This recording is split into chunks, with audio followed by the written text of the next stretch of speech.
मैं गया था मरीन ड्राइव पे, और जो हेड मसाज करने वाले नहीं होते, मैंने उनको बोला कि हेड मसाज करो। मैं अगले 5 दिन तक ऐसा ही था, रोबोट।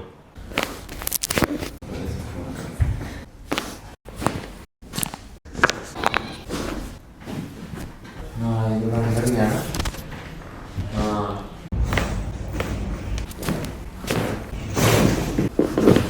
तो मुझे मेरे फ्रेंड ने सजेस्ट किया यहाँ आने के लिए, एंड मैं आया। उसके बाद 2 से 3 सेशन में आई थिंक काफ़ी ज़्यादा ये हो गया है, क्लियर हो गया है। अभी मैं देख पा रहा हूँ यहाँ वहाँ, एंड बहुत मज़ा आया। मतलब बहुत ही फ्री लग रहा है स्पाइन में।